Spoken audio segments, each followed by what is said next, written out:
If you want to join the RAF's last remaining search and rescue unit in Cyprus, it's tough. You have to be ready for anything, especially fighting the fierce fires during the heat of the summer. Not everyone who trains to join 84 Squadron passes. All different things. Sergeant Joe Gladstone is a rookie with a difference.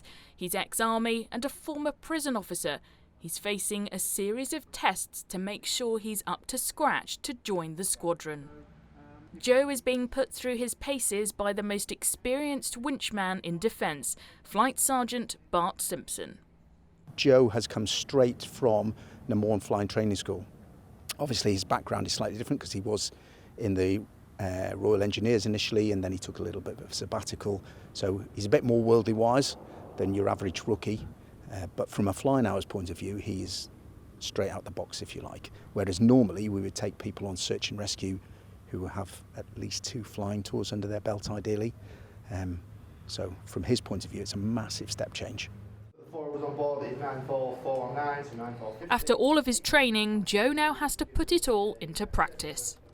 So today's a test, or one of the tests at the end of the course, to make sure that all the skills that I've learned throughout can be achieved to a competent level and to the required standard for me to operate as a duty crew. How are you feeling about it? Apprehensive is a word you could use. It's a case of the unknown. Basically, we're going to go flying, and then different things will be thrown in my direction to make sure I can deal with the tasks that are coming my way. I say the overall situation analysis. Think when you get on scene somewhere, do I need to tell anybody that we might need a doctor to hear? All right, chap? Yeah. You got any questions? No questions. Just all the answers. Day 1 is a training flight with plenty of curveballs. The scenario, he has to direct the crew to find a missing person stranded on the cliffs and make sure the team can winch them to safety.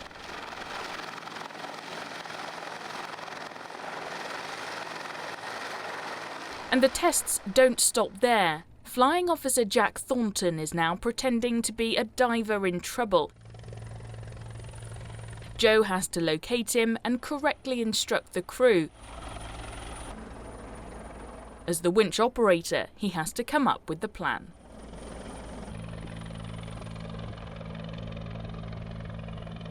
How do you think it went? Were you happy with your performance? I think it went quite well, yeah. I'm not going to say, I'm not sure how well it went. We'll leave that to Bart for to decide the results. But yeah, I was relatively happy. I felt it was an improvement on some previous sorties that I've done. And he did very well. He was very accurate in a really dynamic situation. So in 2 hours, he had something like 4 different jobs, which, you know, is not that realistic, to be honest.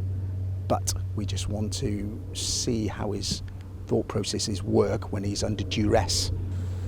He was acing it. It was really good. Well, in just a few minutes' time, Joe is going to be tested again. This is day 2 of his assessments, and he's going to be winching down to rescue Bart.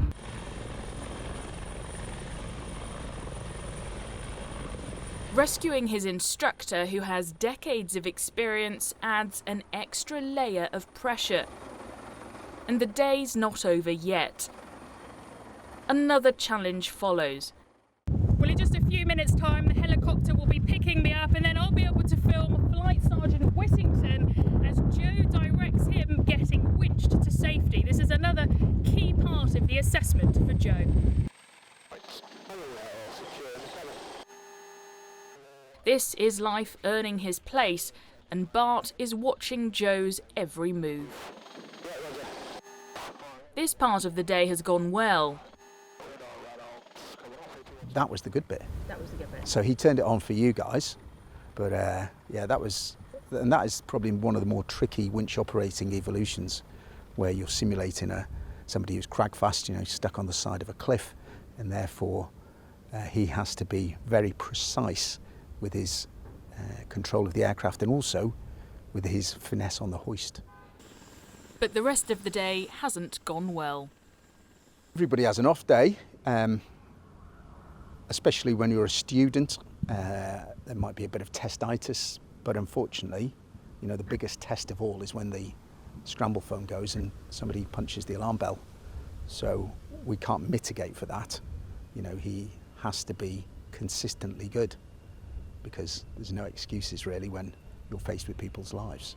I would imagine Joe will be fairly disappointed, rightly so, because there were certain fundamental elements of the first trip especially, where he was the winch man, where he didn't really bring his A game to the performance.